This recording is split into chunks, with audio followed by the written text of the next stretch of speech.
Здравейте, приятели! Тук се намирам при моята скъпа приятелка Мила, която току-що се здоби с най-новия модел Kangen уред K8. Преди около 2 седмици го поръча и ето, че вече е при нея, даже малко по-малко 2 седмици. И понеже отдавна не сме заснемали процеса на свързване, сега решихме да го направим, да видите колко лесно е. Тук може да покажеш, всъщност това е кашончето, в което дойде и машината, външния кашон също. В момента извадихме всичко от кашона, а именно самата машина, тук различни приставки, тази е за външна резба, тази е за вътрешна и тук съответно още компоненти, които могат да ви свършат работа при свързване.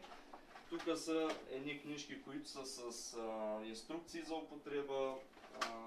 Тук за самото свързване виждате какви подробни инструкции има, но отделно има доста клипчета и в нашия канал, и не само. Тези неща тук са във връзка с почистването, съответно прахчета за почистване, капачката, която се слага на място на филтъра и клининг танка, където реално се прави разтвора и се слага на място на електролизата течност. Това ще го покажем след малко. Една електролиза, един pH тестер и няколко рекламни тук материала. Ето.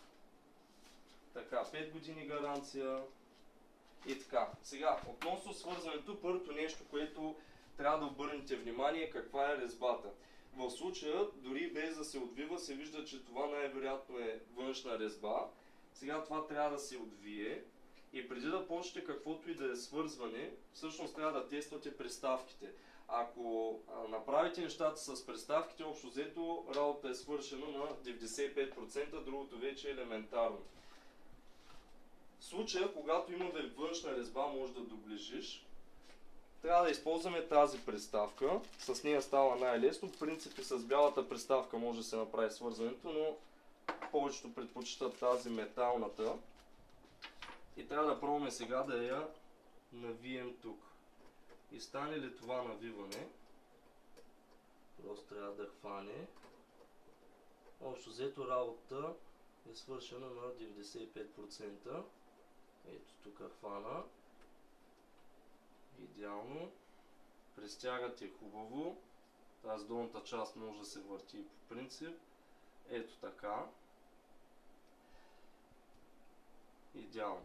Сега вече като пуснем машината ще видим дали има някакъв теч, ако има, дали трябва да слагам някакви допълнителни уплътнения.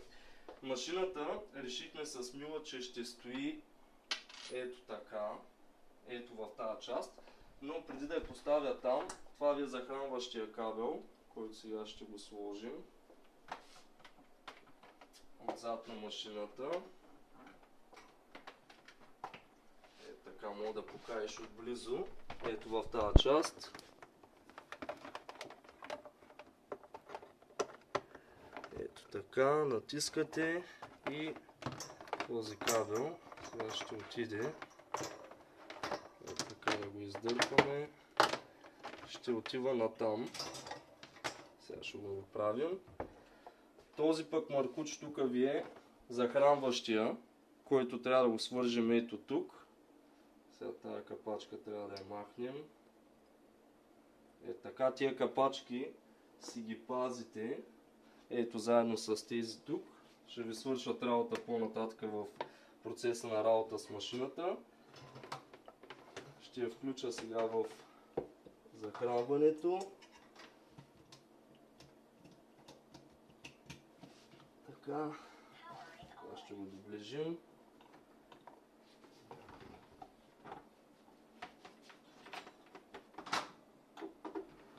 Ето така. На този етап ще стои машината. Може още малко насам. Ето така. Добре. Това може да се сменя по всяко едно време. Сега я да видим с този маркуч приставката. Ето така, тъкмо и да не стърчи толкова. Това е най-лесният монтаж като цяло, иначе може да се направите отделна захранваща връзка, към машината, но това е най-елементарното, което става най-бързо и в случай, че искате да пренасяте машината, нещата биха се случили най-лесно. Ето и това за допълнително стягане. Карвате тук и с тази приставка се опитвате сега да навиете, така че връзката да е по-стабилна. Сега се нави хубаво. И сега ще тестваме дали има някакъв теч от някъде. Така махаме ги и тези. Ето виждате, машината си работи. Тук може да се настройват различни неща. Сега ще го сложа на малко по-силна светлина да се вижда. Сега пускаме първо чешмяната вода през приставката. Всичко е наред. Сега важният момент е когато завъртим. Перфектно. Монтажът е чудесен в случая, защото няма абсолютно никакъв теч. Когато се появи някакъв теч, говоря да шурти примерно, тогава трябва да потърсите по-силно стягане тук или да сложите допълнителна приставка. В случая всичко е перфектно. При първото пускане на машината, сега ще настроя на 9,5. Хубаво е водата да се изтече около 3 минути. Така че се почисти хубаво и оттам нататък може да почнете да си пиете от нея. Като докато тече, тук може да регулирате съответно по-силно, по-слабо налягане. Трябва да свикнете малко с налягането. Хубаво е да е средно, ако е прекалено силно, машината ще изпише, че трябва да намалите налягането, ако е слабо да го увеличите. В момента това е нормално, даже е малко по-силно.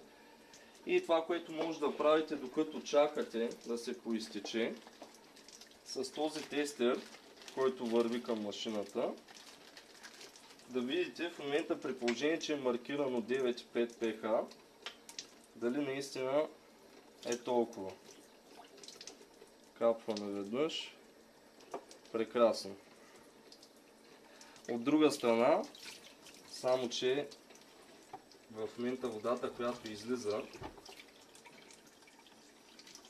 е малко по-топла. Нали насам е студеното? Да. Добре. Я я пипни да видиш, тя е топла в момента. А трябва да е студена. Или да не е над 35 градуса. Само секунда, явно тук така малко ще го завъртя. Тук си има предупреждение, че вода над 35 градуса не трябва да се пуска към машината. Само ще върна така. Добре, тук е студена, значи сега трябва да почне студена и през машината.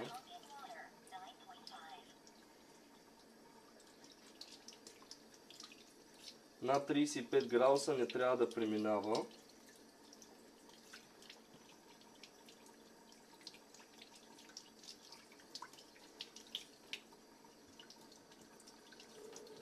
Ето сега вече се оправи.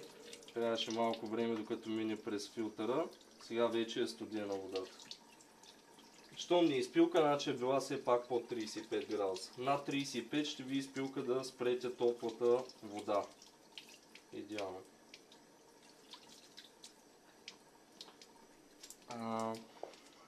Сега, след като се поизтече, може да дадеш 2 чаши. Къде са стъклени, примерно, някакви чаши? Добре, ето тази и тази. Сега ще напълним да видите водорода. Айде още малко да се поизтече хубаво. Този тук резервуар за какво служи? Машината дърпа от него. Сега това трябва да се напълни всъщност първо. Ето така. Това се пълни с... Ето така, като се отвори.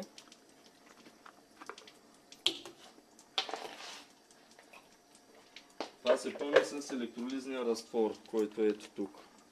И машината дърпа от него, само когато сте на този режим 2,5. Съответно при 2,5 е от тук, 11,5 е отгоре. При всички други режими, дори и тук да няма никакъв разтвор, не е никакъв проблем. Но сега ще го сипя да си стои вътре. Просто изливате цялата бутилка.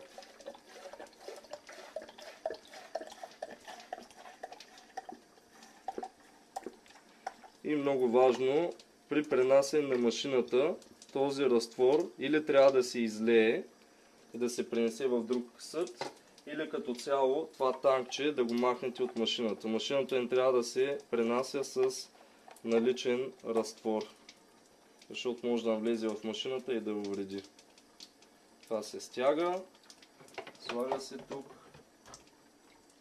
притиска се и капака се връща.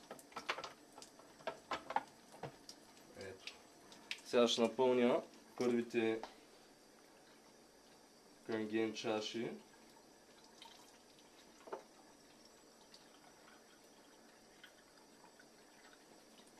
Ето сега, ако доближиш на светлината, трябва да се вижда и активния водород. Това, което е толкова специално в тази машина и съответно във водата. Айде, опитай сега на здраве. Опитай. Айде на здраве така. Да си я ползваш 25-30 години, както се води, че по принцип минимум се използва. Това е като цяло, тук може да сменяте режимите, съответно при шестица, тук и сега ще се смени на жълто, мога да ви го покажа пак с капките. Това сега е бюти водата. Още малко време трябва да се смени.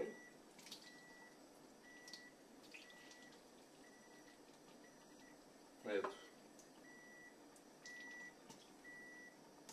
Това съответно може да го използвате за ръце, за лице и така. Връщам пак на 9.5, докато пресвятква, това ще рече, че все още pH-то не е достигнато. В момента, в който спре, както в момента, pH-то е готово.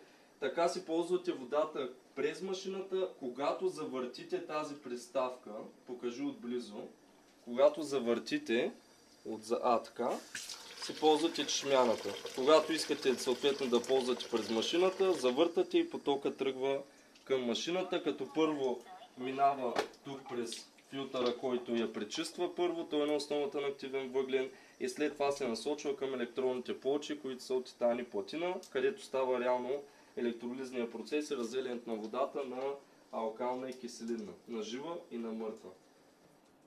Това беше от нас. Надявам се, че разбрахте, че свързването не е някакъв труден процес и всеки може да си го направи без кой знае какви усилия. Все пак, ако ви трябва някаква помощ, винаги сме на среща. А ако искате да разберете как да се здобиете с този уред, свържете се с нас, за да разберете всички варианти за закупуване и защо този уред определено се заслужава. Чао и до скоро!